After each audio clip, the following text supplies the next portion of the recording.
Greetings, dear friends. This is Kelley, Heal the Planet's Whole Systems Educator, and I wanted to take you guys for a little tour of our incredible edible garden here in Snyder Park.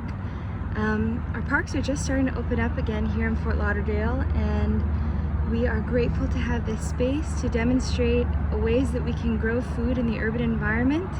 And so we wanted to show you around and see what's been growing since we've been gone. So, as you can see here, we got a baby pineapple coming up. Pineapples are very easy to grow. Next time you go to the grocery store, all you need to do is just remove the top part of your pineapple and stick it into a pot with some soil, and in about a year and a half, you'll have another pineapple. Here's our Caribbean mint, chaya, a wonderful tropical tree spinach. And as you can see here, our ground cover is mulch, and so this is a way that we are building soil here on our sandy soils, building fertility. We laid this mulch down a couple months ago, and as you can see, it's already a more fertile environment for plants to grow. So you can get mulch from one of your local tree trimmers. We don't want to encourage you guys to buy mulch at the store. Instead, keeping that local source and keeping it out of the landfill is very important. Here is our longevity spinach, which is a tropical spinach. I brought this in from cuttings from my own garden. Here is moringa, a little baby cocoa plum. This ground cover that's coming in is perennial peanut, which is a nitrogen fixing plant and a good way to build soil fertility as well. Back behind, we got our beautiful pigeon pea. You guys are familiar with peas and rice. This is where the peas come from, and this is another nitrogen fixing plant. So nitrogen fixing plants feed the soil by taking nitrogen from the air, storing it in their root nodes. They have this wonderful relationship with a soil bacteria called rhizobium, which makes it so that we're feeding our plants. When you buy plant food at the store, it's usually pretty dominant in nitrogen. So having these plants on site are really useful for having a truly resilient and closed loop system. This beautiful plant, with one of our dear friends flying around it, is African blue basil. It's in the holy basil family, and it acts as a perennial here. So as you can see, she's blooming. The bees love it. Another nitrogen fixing ground cover here. This is a native wildflower here. It is sunshine mimosa, or the sensitive plant. It has its other name because when you touch it, its leaves close up. And then these little pods right here will open up into pink puffballs, and you can make tea with the pink puffballs. In traditional Chinese medicine, mimosa is in the family of happy plants, and so it's a happiness promoting tea. Oh, there's one of our puffballs. Back behind us is Beautyberry, which is another native wildflower here. I passed over here. This is growing on our tribute tree, is a dragon fruit cutting, which will climb up our tababuya if it can beat our ubi yam, which is sprouted right here. Ubi yams are an amazing calorie crop that can grow up to 100 pounds here in our bioregion, and they're delicious. They're kind of like a starchy calorie substance that you can grow. A lot of times we think of growing foods as greens and tomatoes, but having those calorie crops on site are really important. Proteins, fats, and starches are important to incorporate, so this would be one of our proteins, pigeon pea. Here is another tropical spinach. We got a lot of those around here.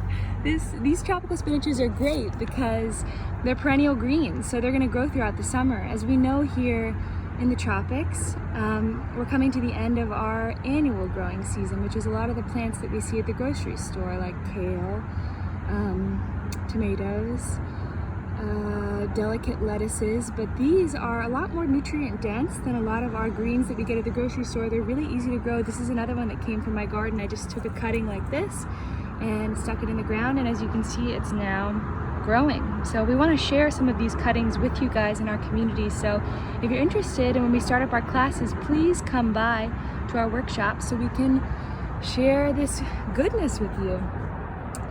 Right here is a Surinam Cherry, which is considered to be an invasive plant here in our bioregion, but and is often used as a landscaping shrub. But this plant is great because one cherry provides your body with all the vitamin C that you need for one day. And they're really delicious. I love them too. We're just coming to the end of cherry season here. This is a little baby Moringa coming in right here. And as you can hear this background noise, we're right next to Fort Lauderdale Airport.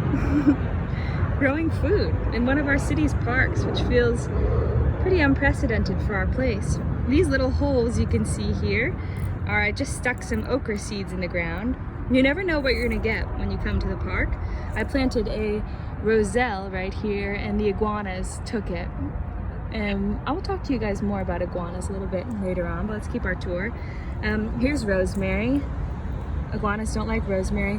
When you're planting, if you have a lot of iguanas around, think pungent plants. So right here is lemongrass, never touched by the iguanas. And then this is a tropical oregano variety. So another really easy to grow from cuttings plant.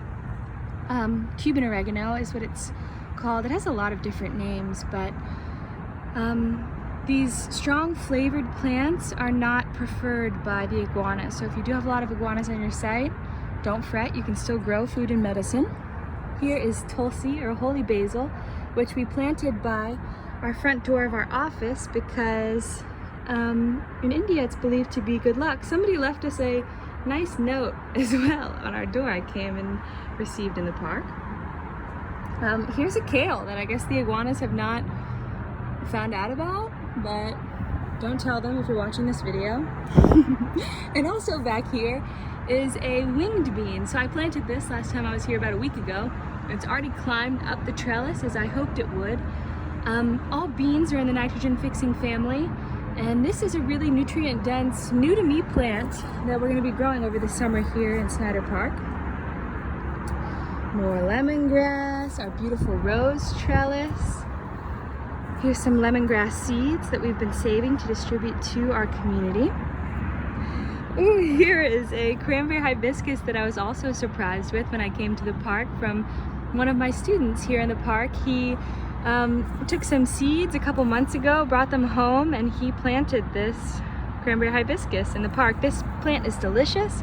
If you don't like greens, this is a good introduction to leafy greens because it tastes like berries. It has oxalic acid in it, which has a really bright, delicious flavor, signals your body that you're getting some good vitamin C. And then these holes that you can see over on this side, I just planted some turmeric. So we're approaching the new moon, which is a good time to get below ground plants in the ground.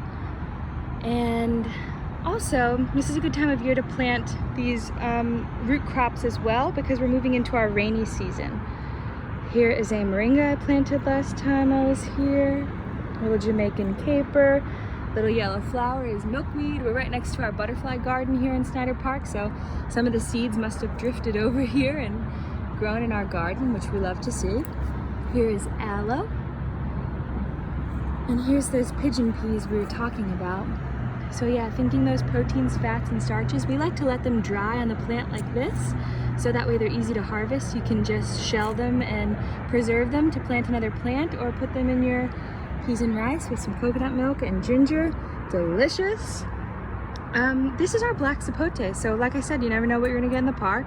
I came back and I saw that someone had pruned back this tree, and I'm very excited because our black sapote is setting a lot of fruit this year. This is chocolate pudding fruit. When you harvest it, the plant turns black inside like chocolate, and it has the consistency of pudding. It doesn't really taste like chocolate though. Oh, we got a buddy. So this is a weevil. This is a good thing to know. So all you really need to know when you're dealing with, quote, pests is do they bite and chew, or do they suck? And so weevils like to bite the leaves. So as you can see, they've been chewing on the leaves, but we'll leave them there. There's a lot of black sapote to go around. You can just hand pick and remove pests. That's my favorite way to remove pests. I never spray anything. This is a no spray garden. So in the understory here, we just sprinkled some sun hemp seeds. Sun hemp is another nitrogen fixing beautiful plant that will grow throughout the summer to build soil fertility in this place. Here's comfrey, another mineral accumulator. This So mineral accumulators, they pull nutrients up from the ground, and so this is another living plant food. Some cassava, Sesbania grandiflora, a mango that one of my friends in the park planted. This is a Tithonia diversifolia, a Mexican sunflower cutting that I planted in the ground, another living plant food. Got it from my house. Here's katuk, a delicious green that tastes like, people say it tastes like peanut butter, but I probably shouldn't tell you that before you eat it, kind of like the chocolate pudding fruit, because it doesn't taste exactly like peanut butter, but another easy to grow green with some really cute little flowers. More tropical spinach. This is Sesbania grandiflora, as I mentioned. So this tree was planted before, well, these are the babies of the tree that was planted before I started working here in the park. And I'm glad to carry on this story. I learned about this plant while I was here. It is, these young seed pods can be eaten. And it's a wonderful little plant. They call it hummingbird vegetable because when its flowers open up, they look kind of like a hummingbird. Here's Monstera Deliciosa, which a lot of people see as a house plant or a landscaping plant, but actually it produces an edible, delicious, highly coveted tropical fruit. Some roses. So the logs that frame our garden came from the local waste stream as well. We work with the city forester here in the park, and a couple of oak trees were being cut down on 3rd Avenue. And so we framed our whole path with logs just like this. And I love this log especially because it has resurrection fern on it, and we kind of use it as our rain gauge. As we know, we've been getting a lot of rain here, and so the resurrection fern gets its name because it comes back to life after the rain. It kind of shrivels up, and that's why after the rain everything looks more green, especially here in Snyder Park where we have these beautiful oak trees that are covered in resurrection fern. And the Spanish moss, which is also a living epiphyte. They're all around here. So beautiful. Let's keep moving. Just moving over to our other side. This beautiful plant is firebush. It's a mockingbird that lives in here, and the plant that's coming through is Brazilian pepper, another one of our invasives, but this is where pink peppercorns come from. So I'm hoping we can find some sort of use for this in our community. Underneath is wild coffee. My friend planted a lychee here in the park too. We scattered some sun hemp around here.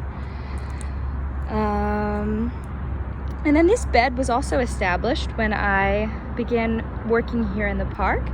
And there's some iguanas that live in the rocks here. So keeping with that theme of iguanas don't like to eat very flavorful, pungent things, that's what I planted over here. And so we got some eggplants coming in. These eggplants will produce through the summer. They're kind of slowed down, but eggplants and peppers in the nightshade family can act like a perennial, so they can live for a couple of seasons.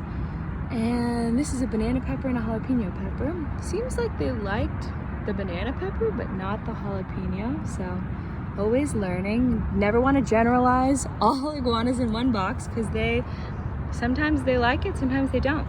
Here's garlic chives, a classic oregano, different from our tropical variety. This is mojito mint, some thyme, rosemary, longevity spinach in the back, and then this is our blue butterfly pea. So I love this plant so much. So beautiful and colorful. It produces these bean pods, but I really like to eat the flowers or make tea with the flowers. It makes a beautiful blue color to your tea. Highly medicinal plant. We love you, blue butterfly pea.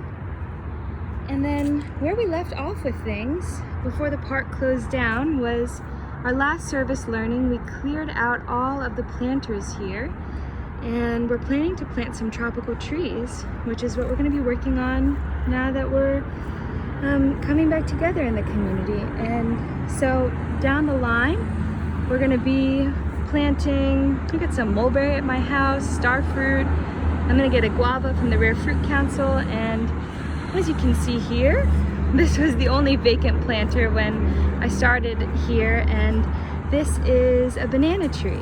So, ooh, we got some anoles on the banana tree too to send us off. So bananas love fertility, so a lot of our plants, when they die back or we prune them back, we'll put them onto the bananas, and as you can see, it just makes them so happy. Bananas propagate from pups or sister plants like this, so when they're happy, they'll send out a little baby shoot on the side to carry on the story. And we got a couple around here that I'm so glad to have around. Here's our butterfly garden over here. And in the back of the park is our food forest. We just planted an orchard back there. So we would love to see you guys in Snyder Park. We are so grateful to be telling this story in one of our public spaces, growing food in the commons, and just sharing this knowledge with you all. So we'll keep you posted on when our classes start up again. We can't wait to see you, and we're sending you all love.